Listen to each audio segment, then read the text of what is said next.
life as we know it requires water. If we were to tour the solar system, this is what we might find.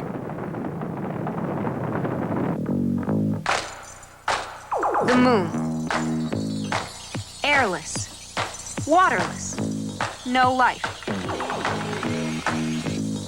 Venus.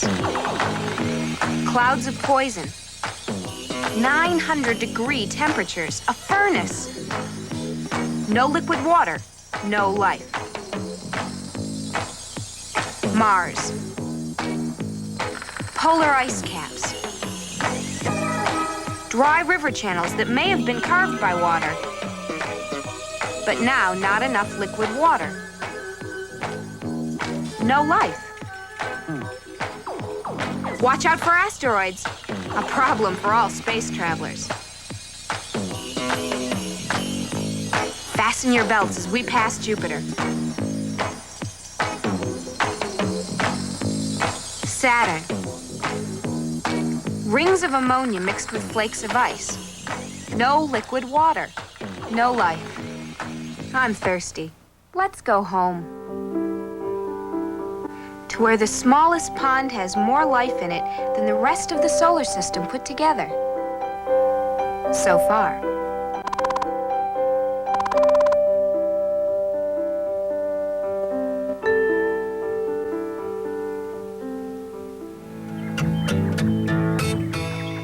If you want to see life, go to a swamp. The Okefenokee swamp, for instance. If you think about it, a lot happens in water. Life began there, and a lot of it is still found there. Ecologist Holly Greening promised to show me an alligator. This place is just how I pictured a prehistoric swamp. There are no tides, no river, just still water. Why is the water so brown? The water is stained from tannic acid that's formed when cypress leaves and cypress bark and other plants fall into the water, and the water actually leaches out the tannic acid that's in the bark and it stains the water brown. What are all these bubbles? These bubbles are really methane gas.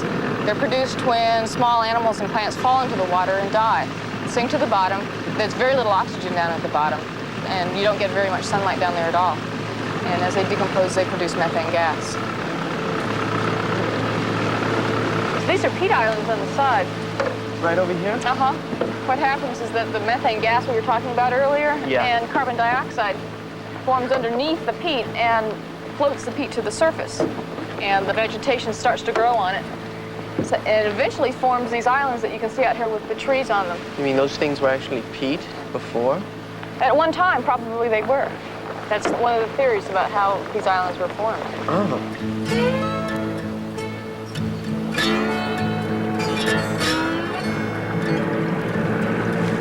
Look, is that an alligator over there? Oh, no, I don't think so. It looks like it's just some earth that's come to the surface. We talked about the methane. That's what that is. Where are we going now? We're going to look at some trembling earth. Okefenokee is an old name for trembling earth. It's an old Indian word. And the whole swamp is named for the trembling earth. Okefenokee? Yeah. Uh-huh.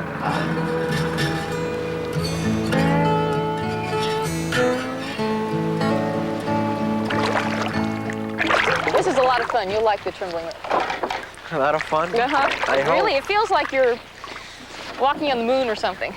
It's really, yeah, it feels like you're almost weightless. Oh, like on a waterbed? Yeah, just like on a waterbed. You go first. Okay. Okay, you have to follow me though, okay? You ready? Okay. Okay. Whoops! That's what happens if you don't go fast. You want me to try that? Yeah, it's fun. You'll like it. What? Whoa! Told you you'd like it. I feel like I'm stuck in mud.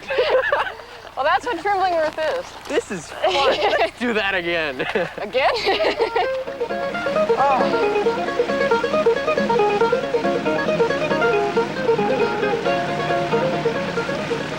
When are we gonna get a chance to see an alligator? We'll see them. It's sunny now, and they'll probably come out and start sunning themselves. They're cold-blooded and come to the surface to warm their bodies in the sun.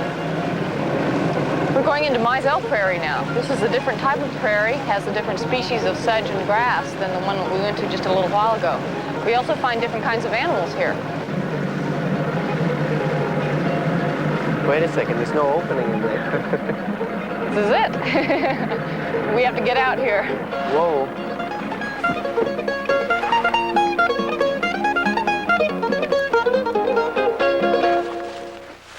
Come on, Miguel. Okay. Okay. Why is this so much firmer than the trembling earth that we were on last time? Well, the trembling earth has a layer of methane and carbon dioxide underneath it, which pushes the peat to the surface. This is also a lot older than the trembling earth. The trembling earth is pretty new. This prairie was probably caused by fire. Fire would come through, burn off the trees, and this type of vegetation comes in. I'd like to show you what happens when this vegetation dies and starts to form peat. Hey, you kept telling me about peat, like there were peat islands and other things. Right. What really is peat? Well, let's take a look at it and see. What it is dead vegetation, and it just gets packed and packed together. It doesn't decompose very fast because of the low oxygen on the bottom here. Let's take a look at it and see. I'll need your help. You have to push and turn as you're pushing. There you go. There you go. That's good. And then put the cork in the top. This creates a suction. And you'll have to be really quick. Oh, watch it, watch it. Oops. A little bit faster. Okay. Got here. it? This is what it looks like. That's peat? Well, this is a lot of water at the top, but it's peat at the bottom. Oh, down here. Right. So you can see it's very uniform. Yeah. It's just small bits of plant that have fallen after they die, and it falls to the bottom and is compacted. Oh, so it's just rotted plants and gunk that's gotten to the bottom. Yeah, It's rotting very slowly, though. Yeah. It's because of the low oxygen content.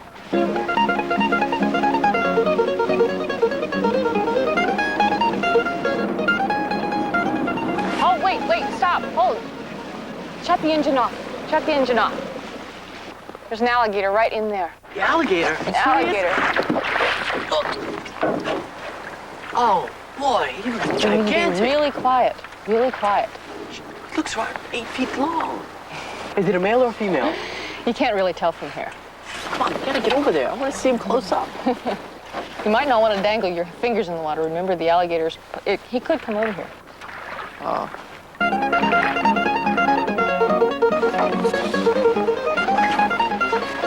Well, at least I saw one.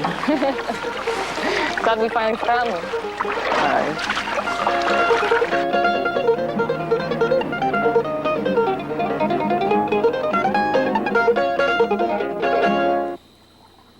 Okay, we have to fill it up to the top, and that's it. Okay, now we have to put the seed in, and we put toothpicks in to hold it up, so we only put a little bit in the water. 1, 2, put it about right there. And 3. Okay, you can do it. Okay. Now I just stick it in there, and that should do it. Oh, it's spilling out. Are you sure that this is gonna work? I'm positive. Of course. But there's nothing except water in there. But that's all it needs to grow. Before long, there's going to be roots in the glass. And then a little green shoot is going to come out the top of that seed. And boom, presto, a plant. Well, how long will it be before I see a shoot? Oh, it's going to be a while. Okay. Oye, Miguelito, no le eches agua. Okay, no te preocupes, just have a good trip, okay? Hi. Your grandmother going away? Presto! Yeah, she's gonna go visit her sister. Yeah? And she decided that I'm the one to take care of this plant. This is nice. Yeah. Abuelita, you know, she can't tell you something once. She has to tell you something 1,000,000 times. Miguelito, no le eches agua. Miguelito, no put any water. I'm going to work on the computer.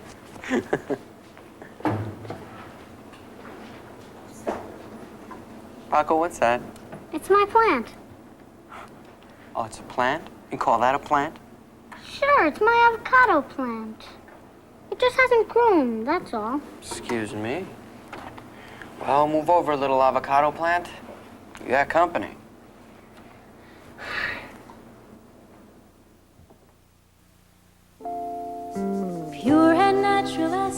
summer sunlight, cool as a mountain stream. You can pour a glass whenever you want it. No calories, no caffeine. When you're hot and when you're thirsty and your throat is dry, reach for the refreshment that comes to you from the sky.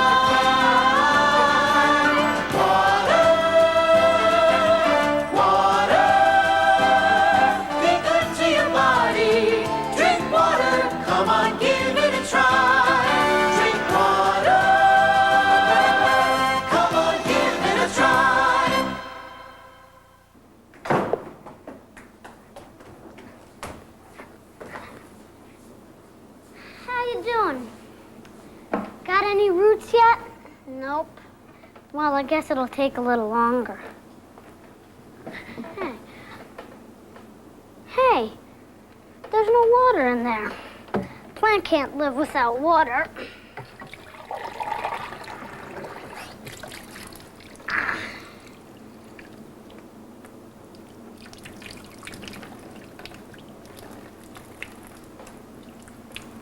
There, that should do it. Hey, Paco, what's happening? Nothing yet. There's still no roots. Well, it's gonna take a little longer than a few hours. What happened? This thing is full of water. That is a cactus. All that water could kill it. If this plant dies, I gotta leave town. Oh, no. Where'd all this water come from?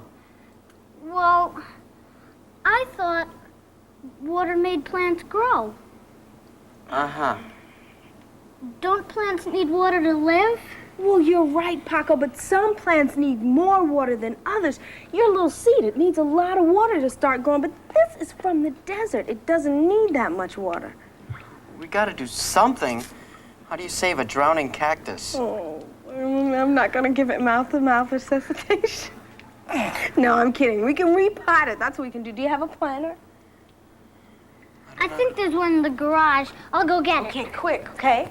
Oh, my goodness. This has gotta work. If it doesn't, I'm packing my bags and heading west.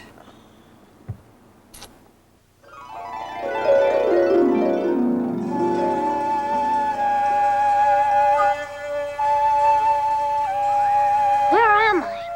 So hot and dry. Ah! This is scary. And I'm all, alone. Wrong. I'm a saguaro cactus, the tallest, oldest, most musical thing in the desert. How old are you? 198, but who's counting? Besides, I have all my original spines. Touch them. Carefully. Why? What are they for? Protection from critters, shade, collection and storage of water, and very flashy, very attractive. Hey, Junior, does it look like rain? No, sir, it's clear as a bell. Does it rain much? Rain much? This is the Sonoran Desert. It's dry, Sonny. I mean, dry. See those mountains? Well, we don't get much rain here because the mountains make it rain and snow on the other side. All we get here is a lot of hot air. Not unlike you. I heard that, Junior. I'm 90% water. Well, how do you think we survive on a measly 10 inches of rain per year? We store it. You sing? My roots are quick to drink the water fresh from the sky. My body can't expand to store a 2-year supply. When it comes to desert living, I am one of the best. I'm a cactus. C-A-C-T-U-S. I'm a marvel at adaptation. C-A-C-T-U-S. Oh, yes. Aren't you lonely with nothing here but cactus? Lonely? Look up, Junior. Up. I'm talking up. Why, the joint is jumping, and mainly on my head. I'm food in the spring, shelter and shade. Lonely? I'm a high-rise apartment with a free cafeteria. The reason you don't see anyone around here is it's high noon. Man, you're uncool. It's too hot to be fooling around in the desert at noon. Join the parade and get into the shade, or you're going to be barbecue soon. 'Cause the desert sun, it'll cook ya till you're done.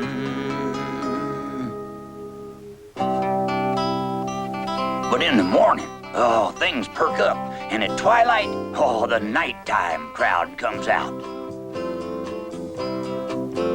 Well, the sun's going down and the moon is on the rise, and the critters come to dinner 'neath the desert skies. 'Cause it's twilight in the desert under cool moonlight, in the cooling of the desert night, in the cooling of the desert night.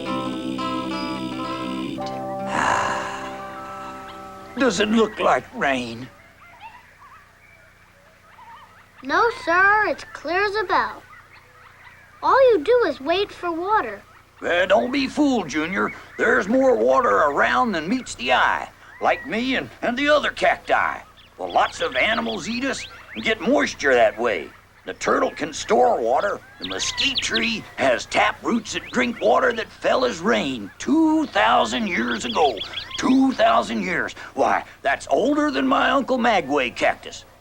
You know, roadrunners get moisture from prey, and so does that bag of feathers, the vulture. And some lizards, why, they can go a long time without water. You look like you could use some water, Junior. Does it look like rain? No, it's as clear as a... Wait a minute. Those clouds. Do you think...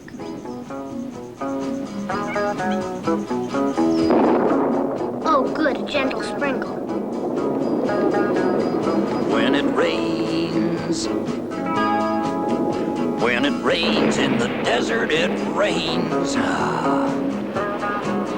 When it rains, yeah, when it rains in the desert, it rains.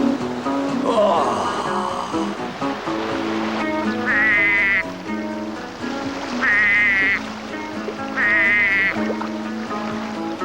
Bye-bye, Junior. Bye. Oh, and remember, be kind to your cactus. Don't overwater it.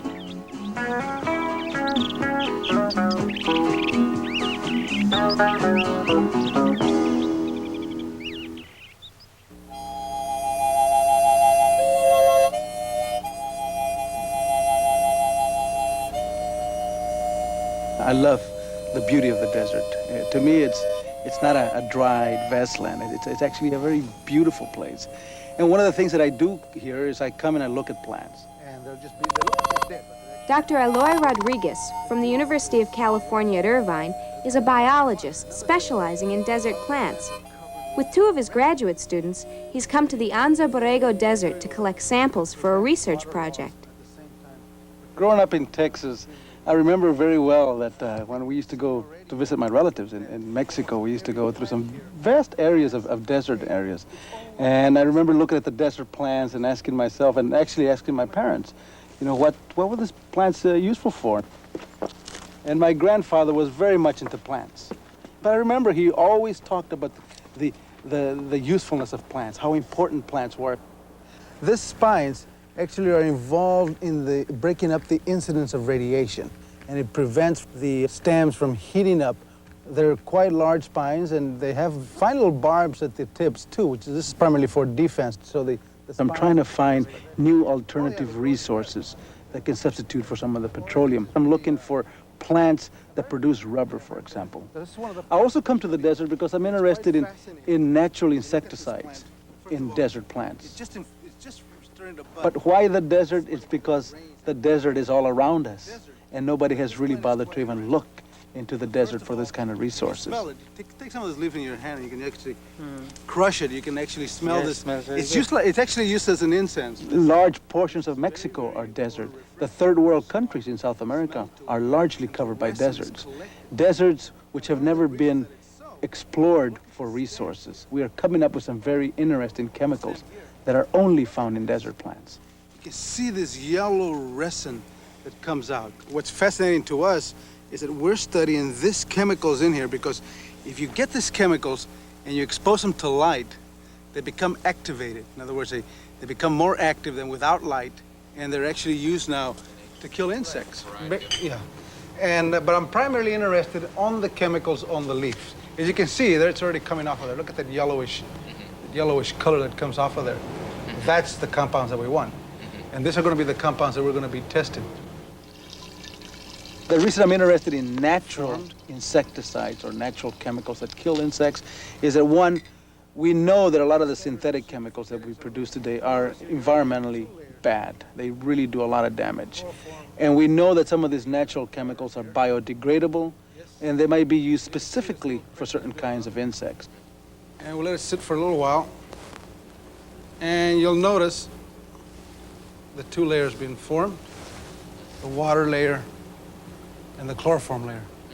Now what we want is primarily we want both actually, but we'll primarily concentrate on the chloroform layer because that has most of the active compounds that were isolated from the chrysobush. I was basically the first of the generations of Chicanos in South Texas who got into the sciences. I don't ever recall any of my relatives getting degrees in science, but they talked about science. But I was the first to get a PhD, for example, in science from my family or from all of my relatives. And it was very difficult. It was difficult in the fact that there was no real input at the level of science that I started to get into. In other words, when I got into the master's and the PhD program, I didn't have, if you want, role models that I could talk to. I didn't have people that could continue to support my enthusiasm. But I think it was those early days, that enthusiasm that my family had about, going into what you like and pursuing science, which made that very hard road a lot easier. You remember this plant right here? Yeah. This latex material. It's sort of that milky substance. On Saturday mornings, Dr. Rodriguez invites junior high school students to his lab at the university to share with them what desert plants can do. But this latex eventually hardens into this. This is natural rubber from a plant. And this thing, I never got any real exposure to people from my community or from other communities who were in the professions. I never saw that. And they are seeing the same thing. Even today, students do not see that many people from their community in the professions. They do not. And natural rubber is very important. I mean, for example, airplane tires are 100% natural rubber. Your automobile tires that your father drives around in are about 30% natural rubber. So natural rubber is very important. To do science, you don't have to have a fancy laboratory. You don't have to have millions of dollars to do science. And basically the science that I was getting was my grandfather and my relatives taking me out and looking at plants and making comments about, this plant is used for this, and this plant is never eaten by certain animals. Little statements like that sort of made me aware that you could do a lot of the science just by going out and looking at things. I think one has to have the curiosity and has to be able to ask questions about why things are out there and how are they surviving. Whenever there's trouble, we're there on the double. We're the Bloodhound Gang. If you've got the crime, we've got the time. We're the Bloodhound Gang.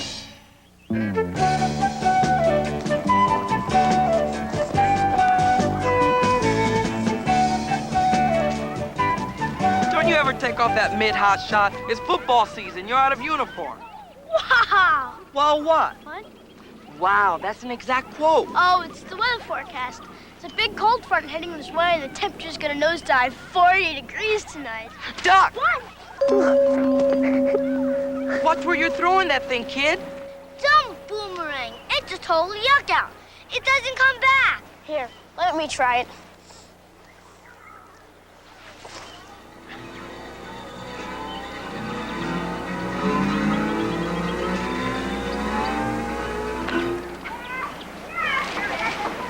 Doesn't work for me. Watch. You're gonna have to chase that one. A boomerang won't come back if you throw it with your left hand. It won't? Not unless it's a left-handed boomerang. They're different. Hey, what is this, a battle zone? Come on, we have a new case. Whenever there's trouble, we're there on the double.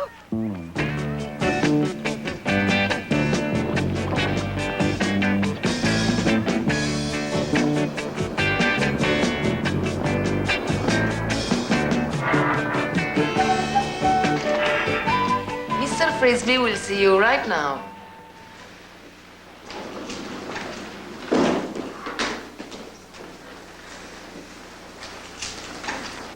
I'm John Frisbee. Apparently you know Police Detective Smollett. He suggested that we ask you to help. Hello. Hi, kids. Something of immense value has been stolen. A painting? Worse than that, Ricardo. Several reels of computer tape. In short, the data bank in the next room is missing a big chunk of its memory. The tapes are being held for ransom. I'll pay, of course. Don't be too anxious. 26 years of research. All on twins? Genetic family histories, information from all over the world, and thousands of psychological studies, including my own. All stored in the data bank. So you're a twin? That's what inspired me to start this foundation. My brother and I are identical, even down to our left-handedness. But we are as different as Dr. Jekyll and Mr. Hyde. What is it you want us to do? Deliver the money. Let me read the ransom note. Package money exactly as instructed. Make delivery at 8 a.m. tomorrow. Money to be dropped into trash can at Euclid entrance to park. I don't want to see any adults in area. Find child to deliver. I'll do it. I don't think you can pass as a child, Ricardo. Are you game, Skip? Naturally, we'll be there. Out of sight. Well, it looks like I'm elected. Okay, there. That's it. Terrific. Will the cactus be okay now? Well, we got it replanted before any harm was done. I think it'll just take a few days to get used to its new home, but it'll be fine. Glad you helped Robin, me out. come here, look. What? Something's happening to my plant. What? I think I saw it move. Did I move? Okay. Right, listen, you stay here and you just let us know when it happens Yeah. again, okay? Take a picture. Yeah, I will. Send it to us upstairs. Yeah, okay. Don't worry about it.